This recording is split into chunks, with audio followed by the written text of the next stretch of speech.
To be honestly speaking, the way and manner this general was murdered in cold blood is a wake-up call to Nigerian government. It shows that we are not safe anymore. We are not safe. Bro, I watched the video from the beginning to the end.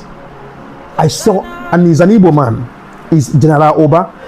I saw how this man was humiliated, a general for that matter, was humiliated and murdered in cold blood, and they recorded it and posted it on the social media.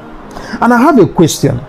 Does it mean that we don't have intelligence, that there's no way we can be able to track these people through their social media handles? I mean, Nigeria have not gone up to that level in technology. This general was murdered in cold blood. I was watching this video where my mind was the children of this man, his wife, his relative, his mom, or any other person that is related to him. What would they be thinking, or what would they be feeling watching their own loved one being murdered in cold blood? All because he chose to serve Nigeria. He chose to fight for Nigeria. If such a thing can happen to a general, what about me and you, ordinary citizens that does not even have ordinary knife? If such a thing can happen to a general, it means that me and you, we are not safe.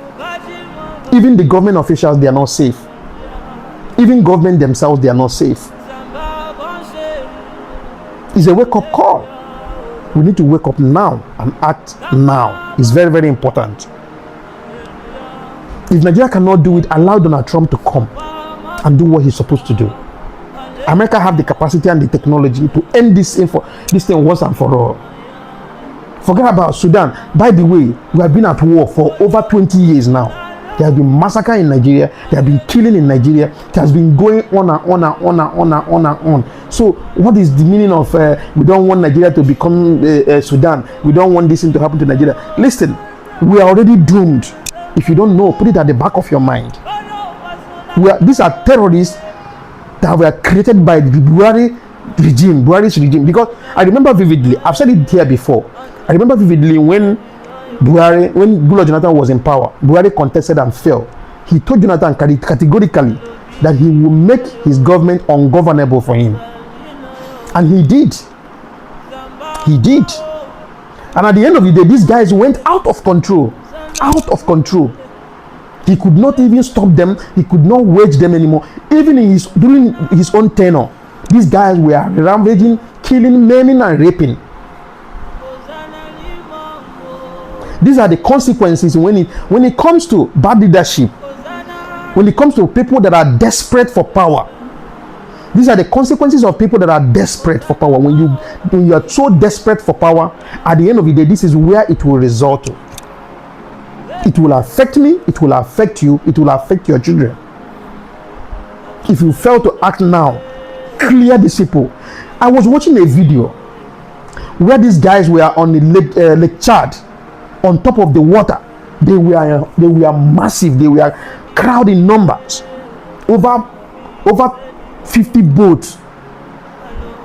And I was wondering, I say, does it mean that we don't have air force that can clear these people from the air? Does it mean that we don't have air force, or are they pitying them, or are they trying to pamper them?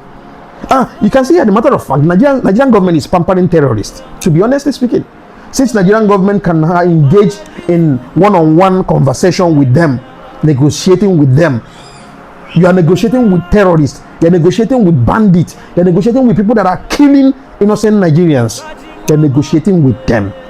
So that means that these people have more capacity than you do. This is one of the reasons why I tell you guys, we are doomed. We are not safe. We are not safe.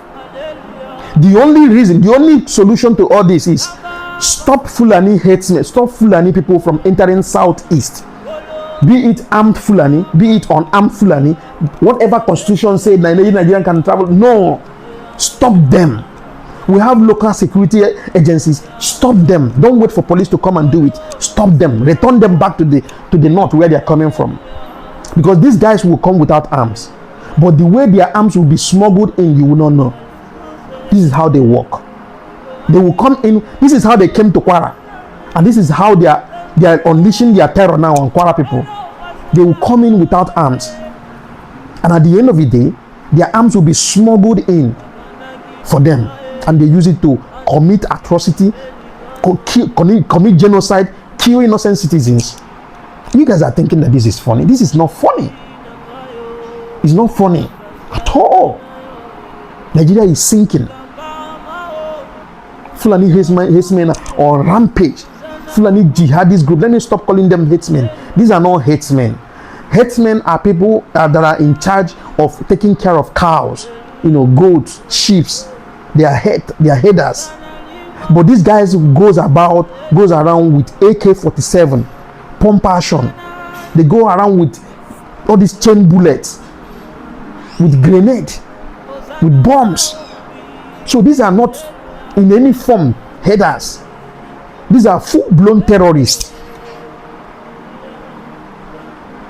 A general, a whole Nigerian army general, was humiliated, abducted and humiliated and murdered in cold blood, and they made a video of him and posted on the social media, and Nigerians are carrying this video. What do you think that an ordinary soldier will be feeling inside of him? He will feel unsafe. He will say, if a general can be murdered in this kind of business, let me just resign. And Nigerian youth will not want to even enroll into army anymore because it's no longer safe. The worst part of it is that the welfare of the army. I mean, bro, Nigeria have a long way to go. Let's just forget about all this one we are doing here. Nigeria have a long way to go. Nigeria have a long way to go. So whatever that it is, Nigerians, wake up. Thank you very much, and see you guys in the next one.